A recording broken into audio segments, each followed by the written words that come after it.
Great pleasure to be here this morning in Tbilisi with the ZEG Festival once again. Thank you, Natalia, Coda Story, and the sponsors for making this possible. This Ukraine-focused mini ZEG, and the first one after the pandemic.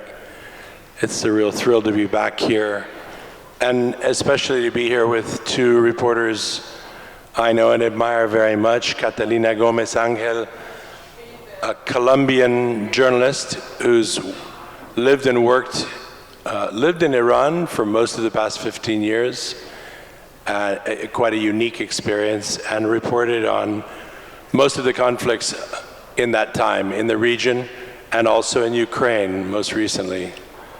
And Rania Abouzeid, who's always described as a Lebanese-Australian, but she's Lebanese and has the distinction of being one of the, I think, finest reporters to have ventured into and written about the Syrian civil war and the Syrian war over the last decade. The author of a couple of books and commentator, and she also brings to the table a diversity in her own life experience and being in touch with different parts of the world and points of view. And to that, the point being, okay, and I'm Jon Lee Anderson. I'm an American. I'm a writer with the New Yorker magazine, and have been covering a lot of the world for a lot of time. Ukraine, I've just come from Ukraine. I was only there for a few days at the Lviv Book Forum, and then in Kyiv. And my last time there was during the Putin takeover of Crimea in 2014, which I watched happen. So our brief is to talk about outside of the Western bubble. And it was touched on by Alexei and Peter in the previous session, and some of the people asking questions were also interested in that phenomenon. So hopefully we'll be able to drill down a little bit more into that in this conversation. I was thinking about why it is that Putin's narratives about Ukraine have secured such a hold in much of the so-called global South. And it is there. It is there. It's a part of the world I spend most of my time in. Just in the past 3 months, to give you an idea, I spent part of the summer in Ethiopia reporting, and I've just come from Brazil, and I'll be returning there fairly soon. They are, in fact, the Putin narrative about Ukraine is, to a large extent, the default position, not something that's debated particularly, to the extent that people outside of the elites are thinking about Ukraine at all. So I was casting my mind back and trying to remember at what point in my own experience this sort of kicked in as a narrative.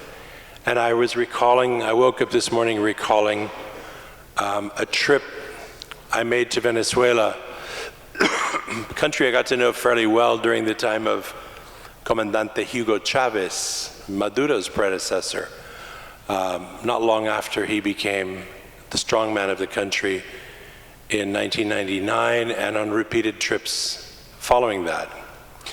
And in 2008, I visited. He had declared himself to be a socialist at that point and was busy nationalizing American-owned oil fields. And he took me along on a trip to confiscate one that belonged to ExxonMobil.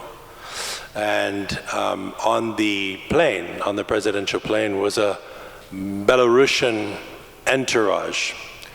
And he introduced me to the head of the entourage. It was the Minister for State Security. And they looked a little uncomfortable to see me there, but you know, Chavez introduced us all, and they went and sat in their group. And after a while, once we were in the air, Chavez called me to his compartment, and he was sitting at his presidential desk in this compartment in his new plane, and there was another man with him. It was his defense minister. And Chavez asked me, he said, Anderson, you know, you covered the Iraq War. Why didn't Saddam put up more of a fight against the Americans? What was it that, and his defense minister interrupted and said, yeah, he didn't have good air defense systems, Mr. President. And Chavez looked at me and said, is that true, Anderson? Is that true? And I said, so I've heard. It was one of his problems, one of his men. And he said, well, I've resolved that. I'm not going to let myself be taken by the Americans and bombed as easily as Saddam. I've just bought a whole air defense system from the Belarusians. It's maybe not as good as what the Americans have, but it'll, you know, it'll do. And and then later on anyway. So that was how Chavez operated, and I pass it along as a kind of, it's a humorous anecdote. But it takes me and it takes us back to a time in which this idea that the anti-imperialist countries of the South, whether they were South Africa or Argentina or self-described anti-imperialist regimes or Venezuela or Nicaragua, needed to create a multipolar world to fight against American hegemony.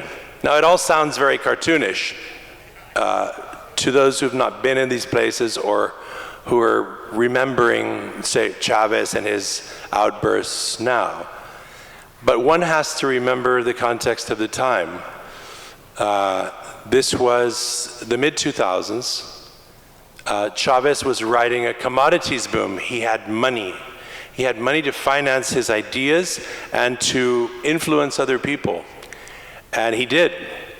And he and other would-be revolutionaries, as they thought of themselves, we could say authoritarians, were very worried about the United States. Why?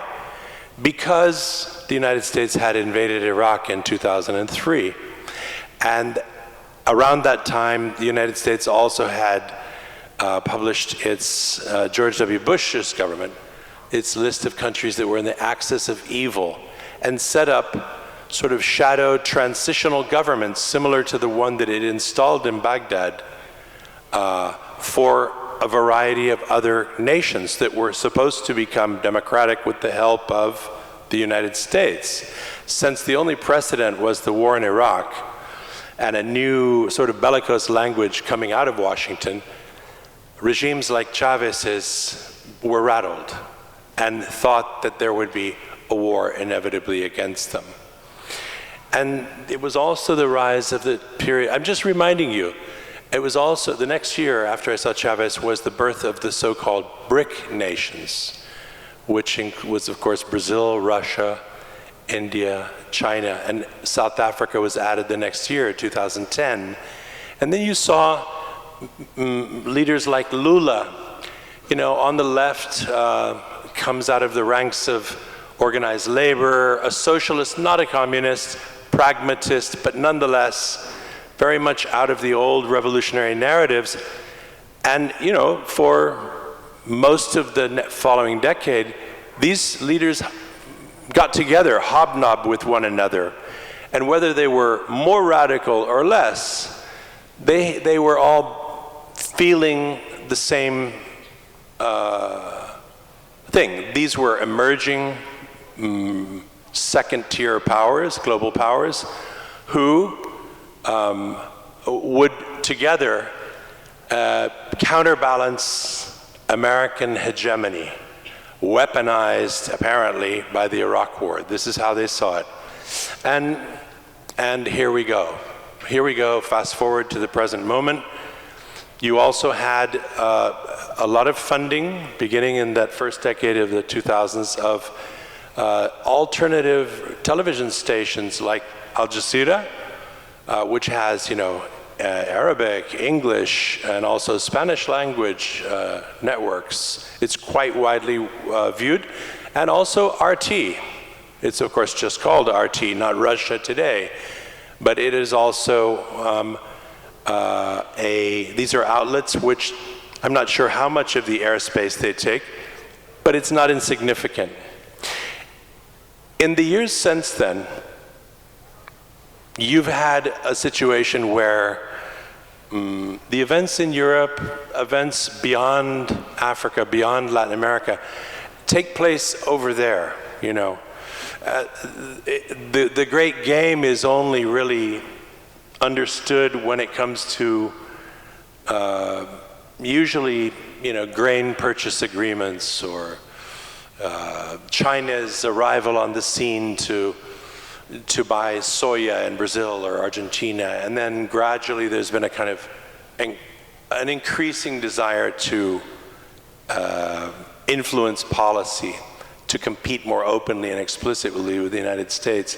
The United States has had a great flip-flop in its regimes, in its administrations, sorry, because we're more legitimate, from George W. Bush, Barack Obama, Donald Trump, of all people, and now Joe Biden. Each of them propounding, for all the naysayers who believe that there's some kind of overarching American conspiracy to control the world, there was quite a bit of difference, both in substance and rhetoric, from each of those governments. And Russia, China, Russia, Iran, you know, these countries have exploited those fissures, those flip-flops, those changes of regime to influence, to gain friends, and so on. Some regimes have endured. Venezuela, against all the odds, has endured, despite Chavez's death, the precipitous loss of its income, under Maduro, who's turned out to be quite clever. How has he survived under American sanctions? Russia has been buying his gold. They fly in literally, what are those big planes? Are they C-130s? With pallets of dollars, tens of millions, if not hundreds of millions of dollars. And in return, they hand over ingots of gold mined through paramilitary gangs from the jungle in the Amazon. The state has shrunk.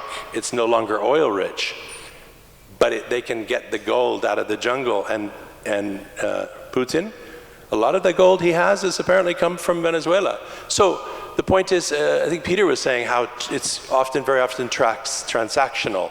It is. So who is the friend of Maduro today? If he had to name one in the world, I think he would probably say it was Vladimir Putin. And of all of the leaders of the global south, he's the one who most mimics Putin's own rhetoric. I think he even called the Ukrainians Nazis. So it's just, and I've gone on more than I intended. I really want to, obviously we all want to hear from you too, but I think it's just useful to look back and see how we got here. A lot of us, I think, have forgotten about the Iraq War and all of the attendant ructions, rhetoric, and policies, perceived American and Western failures that went along with it. So what has prevailed in these sort of strategic backwaters, because that's what Africa and Latin America are, in fact, still, strategic backwaters. You could say they've been neglected by their democratic friends, by their powerful democratic friends. You could say that the US and its friends have not done enough to shore up the idea, the value of democratic institutions. Most of them are in a state of state collapse today. What do they have? They have commodities that they can flog, that they can sell. Who buys them? Increasingly China, and in some cases Russia. So I just wanted to say, if any of you are wondering, you know, how is it that they can believe that bullshit coming out of Moscow about, you know, us, the Ukrainians being Nazis and the Russians somehow being anti-imperialists? This is partly why. And so, you know, And so I wanted to hear from both of you, in your own experience. Catalina, you live in Iran. You're Colombian. This is a unique synergy. Tell us, how you've seen this. What are your own perceptions of how this has come about? I've kind of shared mine, and what about yours? How did this come about, and why is this Putin narrative sticking?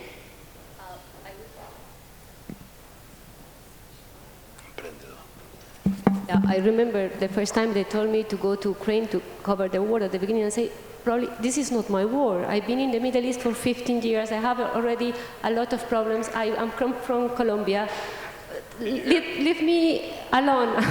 They told me, please go. And I understood why this war also was part of my existence. War, I mean, for me it was important for you, but for all the war. But I think, especially in Latin America, first of all, if something happens very far away.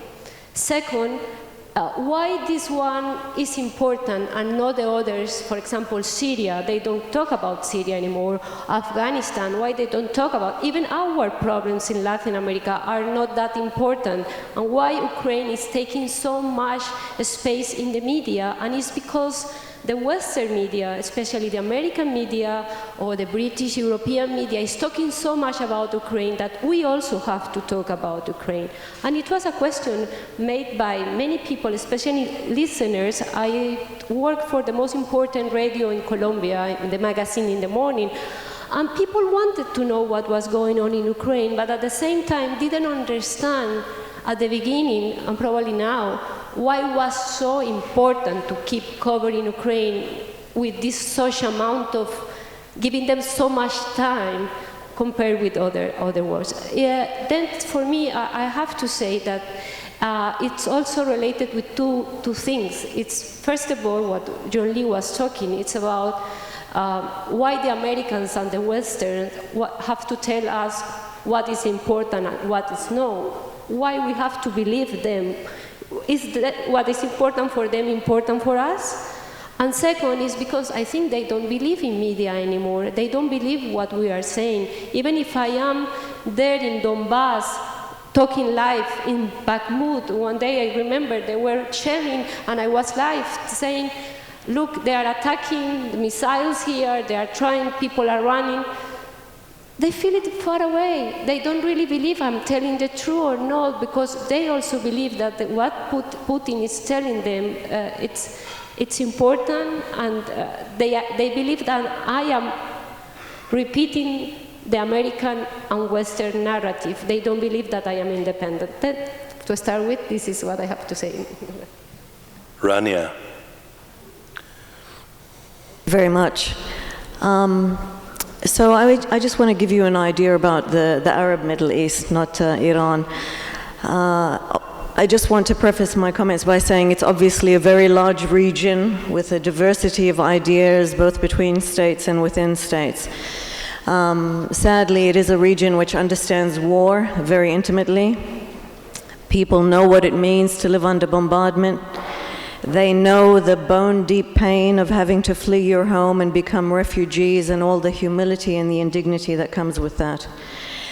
There is sympathy for what Ukrainian civilians are undergoing. There is also an understanding of wanting to live in your own home and not having a colonial neighbor want to claim your territory or kick you out of home. These are ideas that have shaped the past decades in the Middle East, and they are conflicts that continue in many states. So in addition to sympathy for what ordinary Ukrainians are going through, there is also in some quarters anger and resentment at what is perceived as the outsized interest in Ukrainian conflict, in the Russian war in Ukraine. There are certainly some in the Middle East who ascribe to what's known as the resistance axis, which links, basically anti-American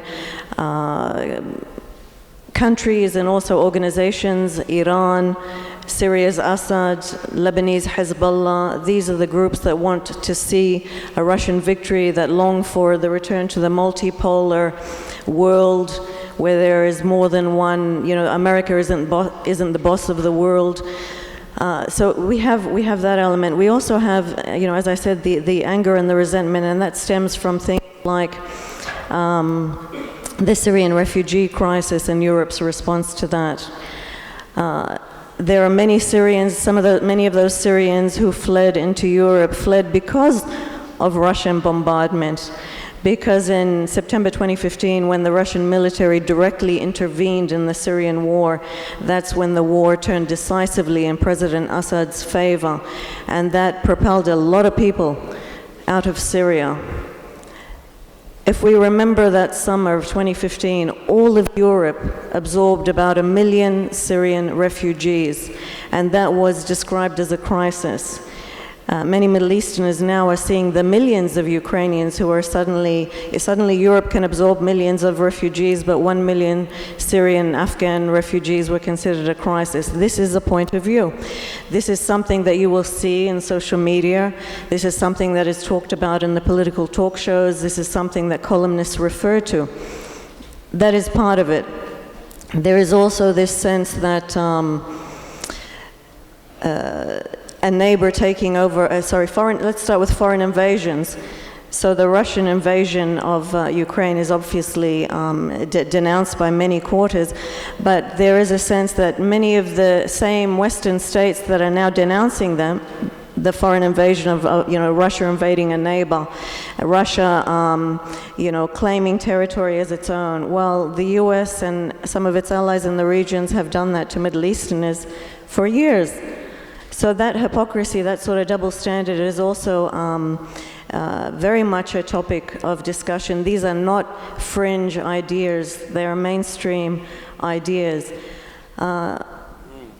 Picking up on something you just said, if it's true that a good number of Syrians fled to Europe from Russian bombardment, why hasn't that triggered a more anti-Russian resentment? Why is the greater resentment that of the apparent neglect or racism or intolerance of the West, which of course plays into Putin's hands? There is an element of that. Like I said, some Syrians will feel that, some Syrians will express those ideas, but others will not.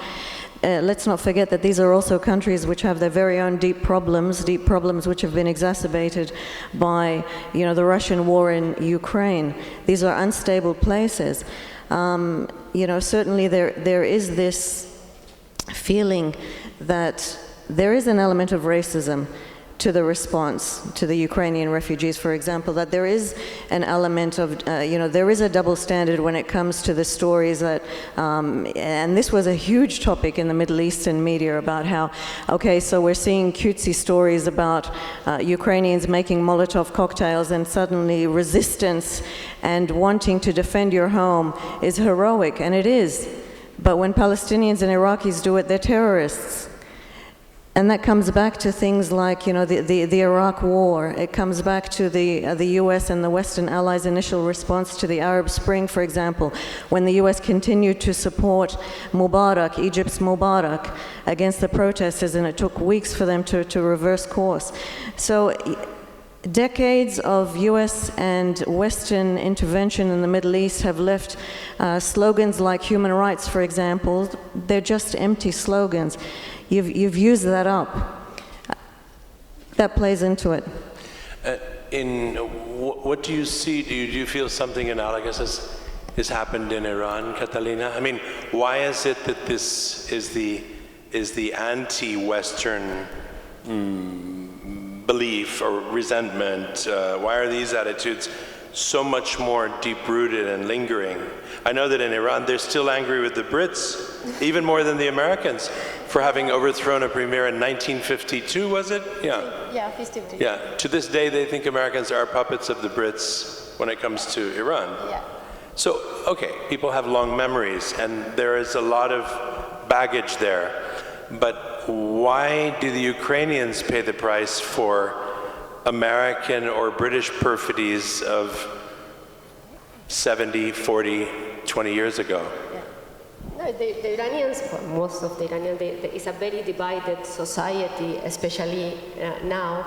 But of course, they see the roots of the Americans and the Brits everywhere. But also, they don't trust the Russians. Don't forget, the Iranians have a very, very difficult relation with Russia. And then you have to see now, because you see the population really understood. I think even more than in Latin America. Of course, they are closer.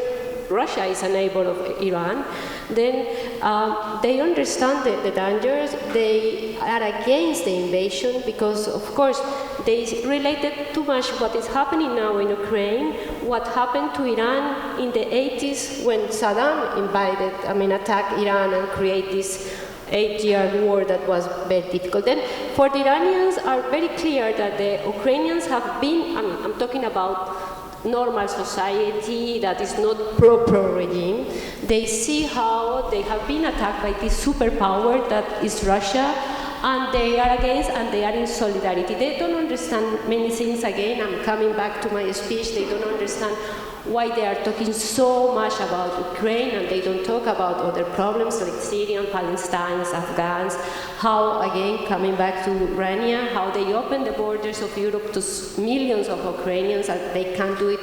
Iran now has at least 2 million Afghans as refugees. They don't know, with the economic crisis in Iran, with the problems, they don't know what to do with these Afghans. And of course, it's part of their problem because they don't open the doors to be helped, and then they have to. But for the other side, for the regime side, of course, they are abusing this speech against America, American intervention in the region, British intervention in the region, and the supreme leader actually surprised everyone when Putin was there months ago, and he said that if Putin didn't attack Ukraine, NATO was coming to attack Russia and probably Iran. Then he justified against what his foreign ministry has been saying from the beginning, that Iran is against these attacks of the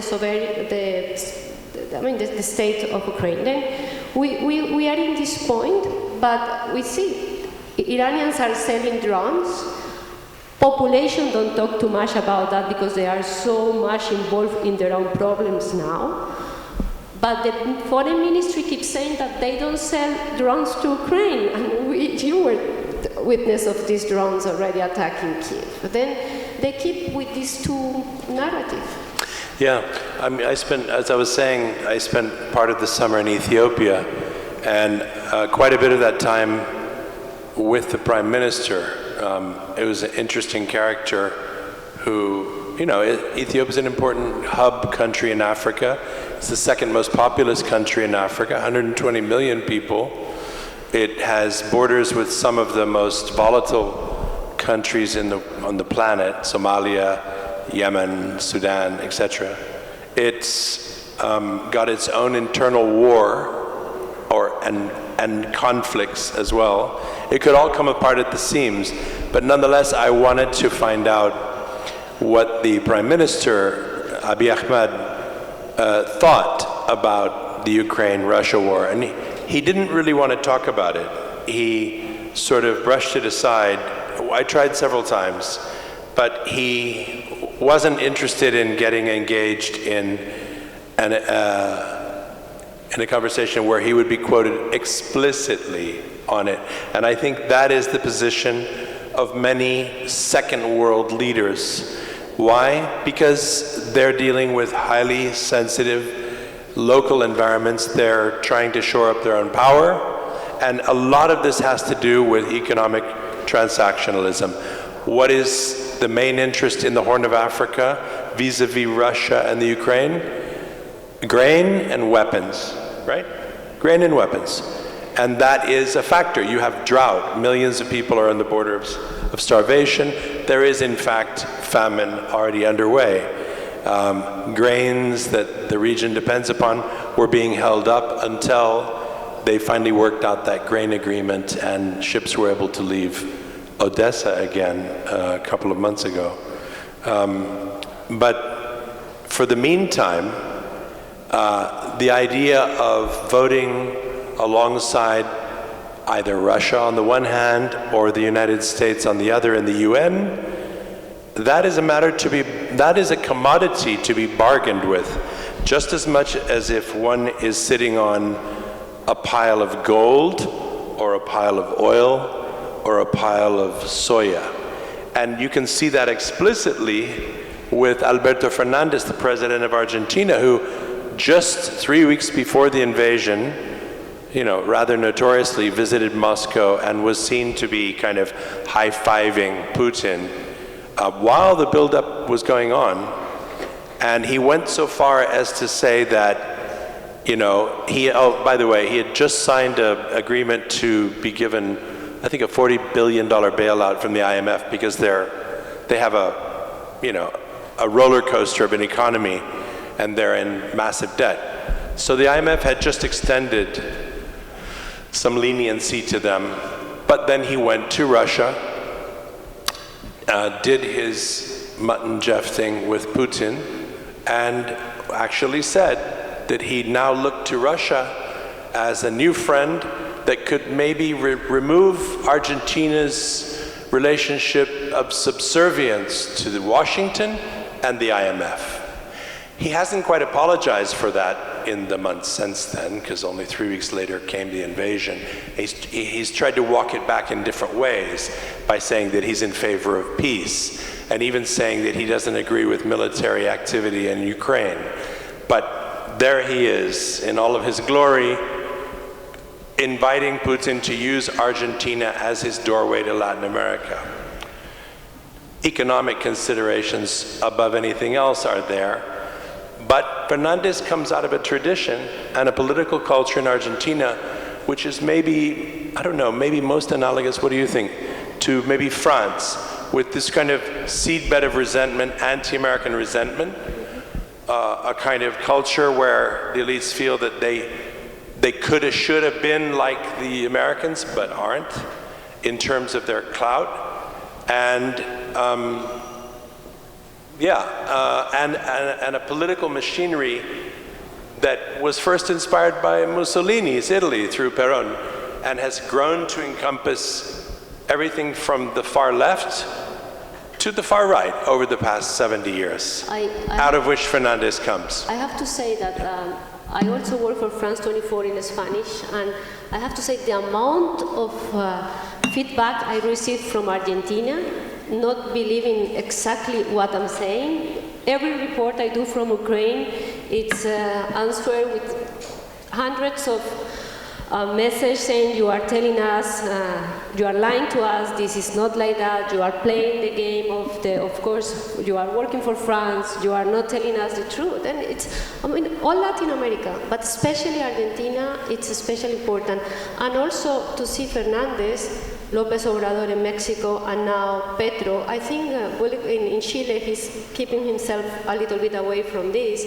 They wanted to bring this peace agreement and peace proposal to Ukraine and Russia for the war. Of course, it was not accepted, but they wanted to do that. Maybe just share with the audience what you were alluding to with AMLO, López Obrador in Mexico, and Petro in Colombia. Maybe you can just explain what their positions have been. Yeah, I mean, they are from the left. Of course, Petro, actually, this is very important for Colombia because he's the first leftist president that we ever had in decades, I think in the history of Colombia. Then he's joining López Obrador, he's also from the left. We have Fernandez in Argentina. We have of course, in Chile. And we have Nicolás Maduro in Venezuela. Even Bolsonaro is from the right, but they are also close to Russia. I mean, it's totally opposite. It's not about right and left. It's about a lot of position in Latin America. Then this group, of course, they are saying, especially López Obrador, he wanted to lead this proposal from Mexico. They wanted to say, we can help Ukrainian and Russians to get to this agreement. Of course, the answer from Ukraine was not. We are not going to accept that proposal. But they still believe that they can something to say that I don't really believe that it can happen. Yeah. Rania, I don't know if you've reflected on this as well. You mentioned Bolsonaro, Catalina, and that's an interesting point. And Rania, do you have thoughts on this? You have a far-right leader in Brazil who replaced Lula. They're now engaged in an election against one another. Lula may come back in. He's on the record as saying, you know, NATO provoked Putin. He might walk that back, but you know, they do have that relationship from the past. But, Bolsonaro, far right, a homophobe, misogynist, racist, pro-guns, the most Trumpian leader in the West, probably anywhere, is also an admirer of Putin and visited him not long before the invasion took place, and has kept the right in Brazil in this kind of ambiguous role of equidistance between Ukraine and Russia. For the first time in my life, I'm seeing this where, you know, it was the old cliche that the ends meet, the right wing and the left wing eventually meet. I've never seen it so explicitly as we are today. And somehow Ukraine is a kind of fulcrum issue over where we're seeing this, you know. So have you? No, not specifically that, but on the question of narratives, I mean, certainly there are some in the Middle East who believe this idea that NATO provoked Putin, and that Putin was provoked by NATO, and that's why he invaded Ukraine. And I also want to say that there are, you know, many of this Ukraine war is also met in some quarters with a collective shrug, sort of like, okay, we know that it's this war on Europe's doorstep. There is an acknowledgement that that's why, you know, Europe is so interested in it, despite what I said earlier. There are some people who can acknowledge that, but it doesn't. Putin's narrative doesn't necessarily land either. There are many who will say, yeah, we know that he's a terrible person, we know that he's doing terrible things in the region, but the people who are condemning him for those terrible things also did terrible things to us.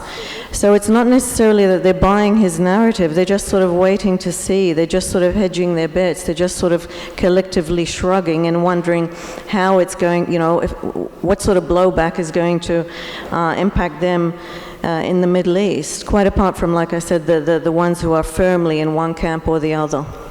Yes.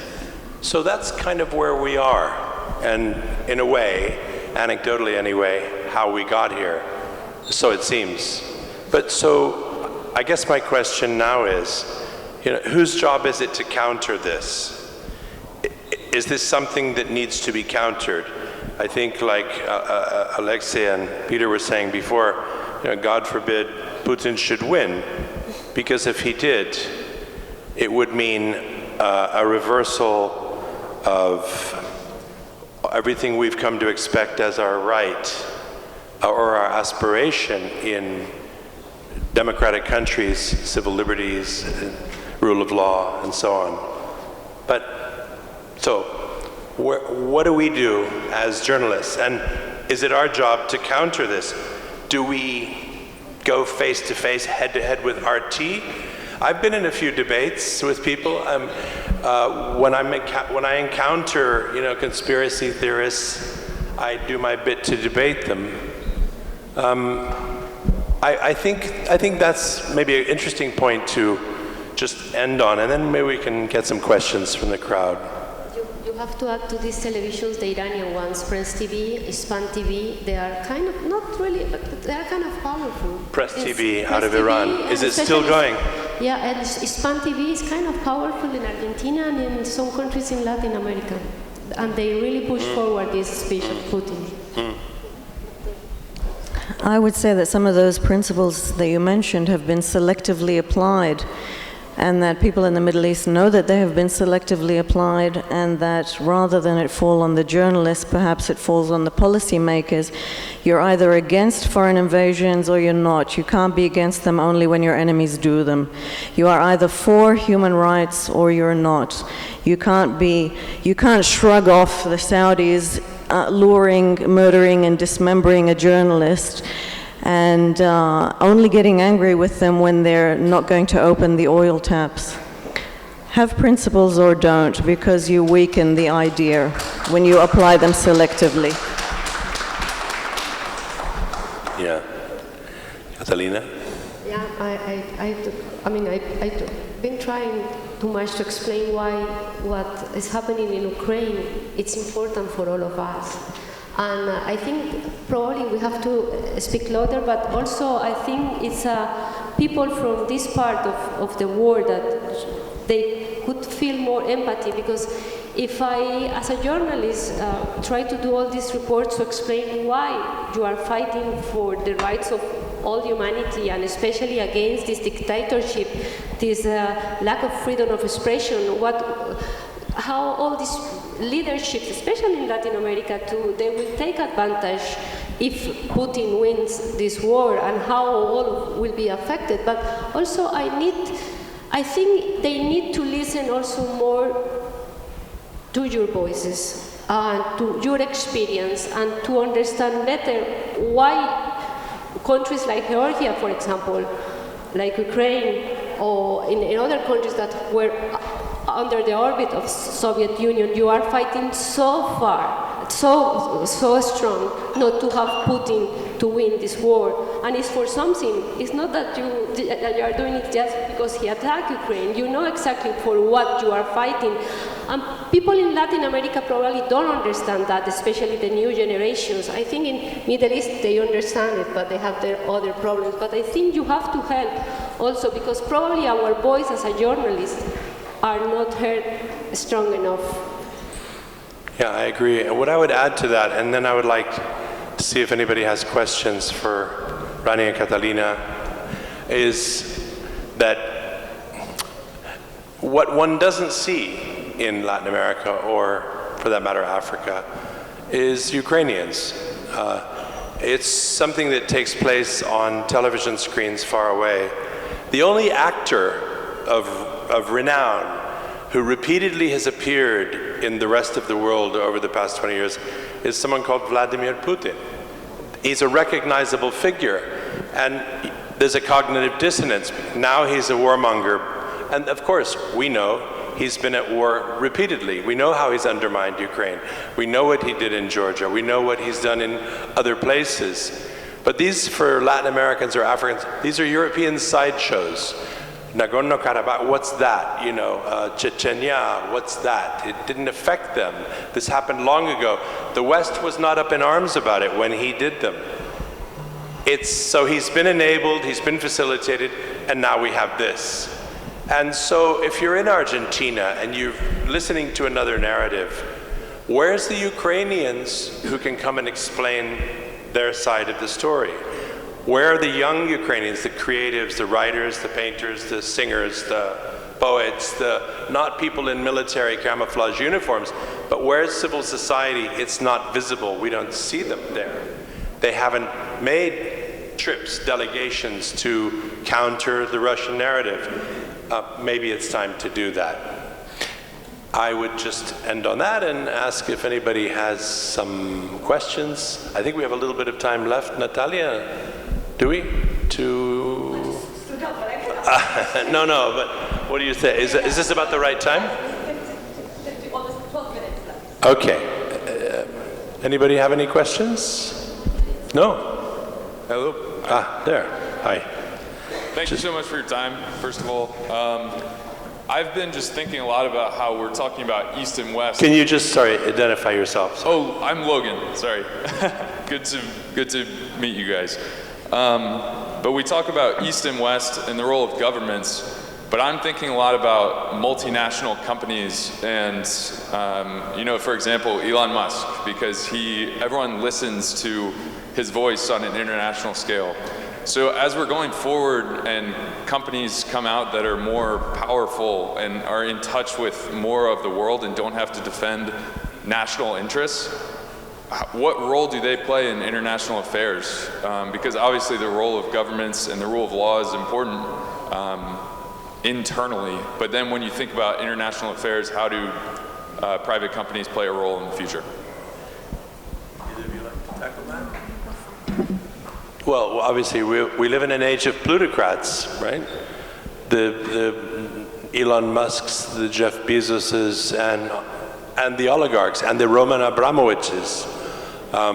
Clearly, you know, they've got a power that, unlike anything we've seen certainly when I was growing up, there were not people like this around with the kind of power they had. I think it's an interesting point you make, and having landed on, I mean, Elon Musk is in some ways a problematic figure, you know, and with the kind of power he has in a multiplicity of industries. Once upon a time, in the US, we had antitrust legislation, which was aimed at breaking up corporations that became too powerful. You know, once upon a time, it was pretty much, you know, John D. Rockefeller controlled 90% of the oil supply, and out of his company and antitrust legislation emerged a half a dozen major oil corporations. They in turn became their own, you know, giant corporations. But it seems to have been a long time since we've had a concerted effort to alter that dynamic. And to the point of Russia, Ukraine, and going back to Roman Abramovich, I happen to live in the UK.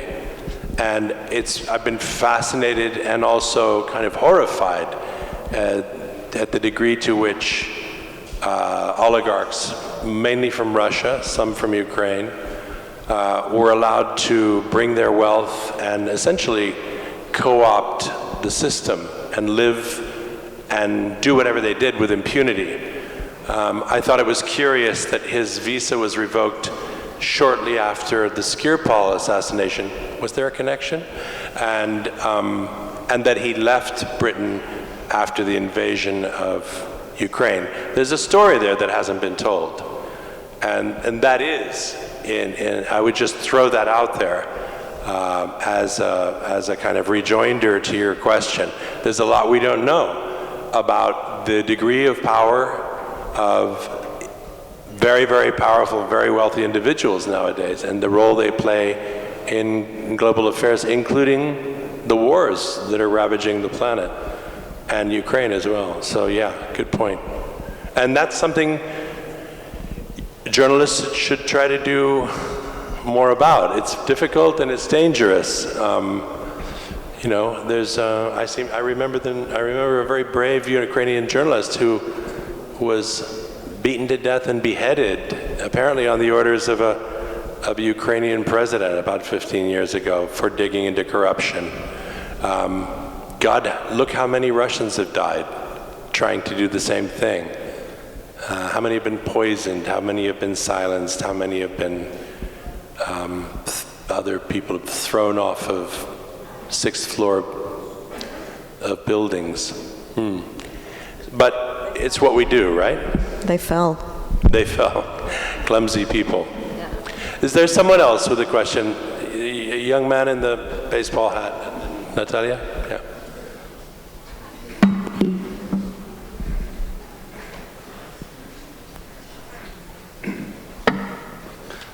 Hello, I'm Makazarko, journalist. Thank you for this wonderful discussion. I wanted to ask a question about India, which is one of the most important countries in Southern Club. So, and we've seen some of the tendencies that they trying to distance themselves from this Russian war as war drags on. We've seen that in Uzbekistan on the Shanghai Club Summit, where Vladimir Putin said that they acknowledged the concerns India and China has. So do you think these global South countries will tend to be more distancing themselves as Russia's war in Ukraine drags on? Personally, I think they will distance themselves increasingly as he appears to lose. I mean, it's always a bit of a shock to realize just how basic and transactional many international relations are.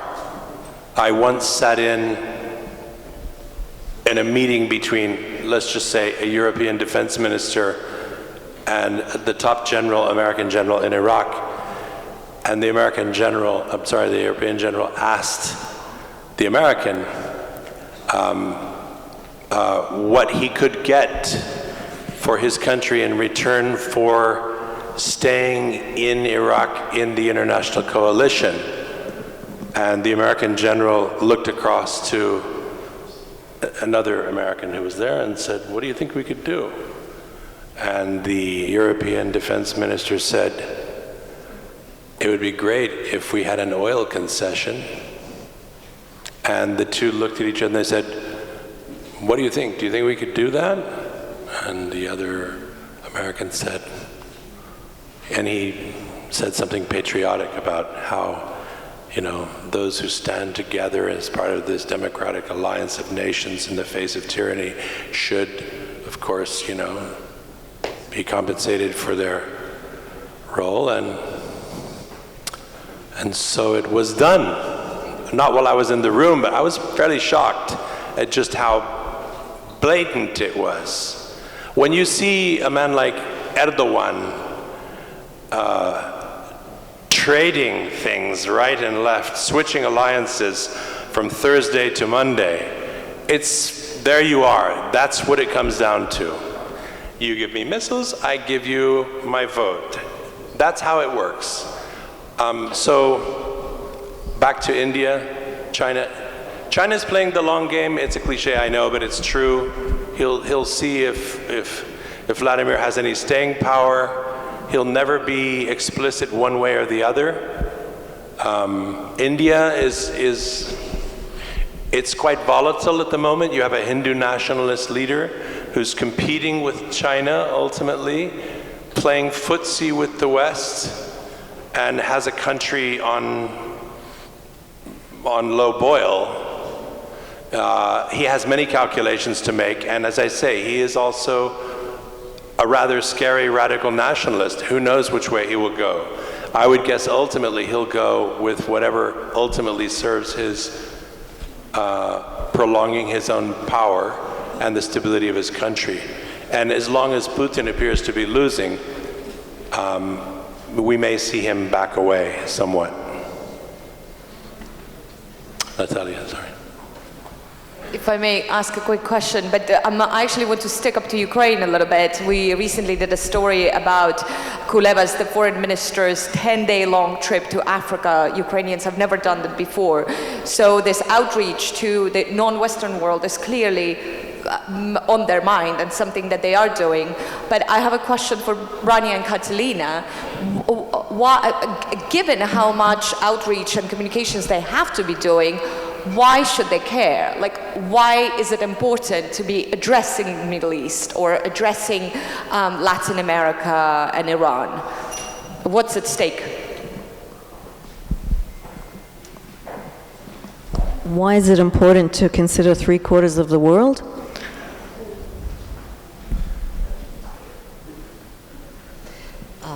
I mean, they really need to explain in their own words what is going on to them and what is really the threats that they are facing. And I think when they tell it, in Iran, for example, they will be, they know, the people really know, because they see how Raisi, for example, the only person who he has been talking since he's a president is Vladimir Putin. He has met him at least 3 times. They let him to be part of this Shanghai organization, cooperation organization. I mean, it's the only country that is letting Iran to have a little bit of window in the world. And of course, the Iranians, it's not a cliche, Iranians are really against this government, for one reason or for other reasons, economic, young people, the girls, the hijabs, then they will listen to what they have to talk. But so far, what they listen what the press says, they see sometimes Zelensky speeches, but probably they need to be more closer to them. If I may just add, and I want to return to my initial comments, because the ground is fertile there. As I said, people in the Middle East, they know what war is, they know what it means to be to have to flee your home. The sympathy is there. The understanding of what Ukrainians are going through is there. Yeah. I'm not sure how we are on time. We might have time for like a real speed dating question and answer. Okay, and then that's it. The person with the hand up. Hi. Hello, Lezat Shataeva, journalist from Kazakhstan. So in Kazakhstan, we have now a dark joke. We say, while we were worried that our kids, we lost our kids into our gadgets, we've actually lost our parents and grandparents to Russian propaganda through 150 Russian TV channels, state-owned TV channels that are freely broadcast in Kazakhstan. However, with that being said, there's a great divide between ages of between generations of how people view the war. I was wondering what's the difference, if there is, of course, in the global south of how people view the war. Is there a difference of how the older generation sees it, if they're more pro-Putin, or how do the younger people look at the war? It's interesting. Do you have any thoughts on that? No, I think it depends on a state-by-state sort of situation, because unfortunately when it comes to the Middle East, for example, it's an ongoing thing. Every generation has faced these conflicts. Every generation has faced these issues where you often have Russia standing on one side and the US and its allies on the other. So it seems to be the fact that every generation has some experience of these issues.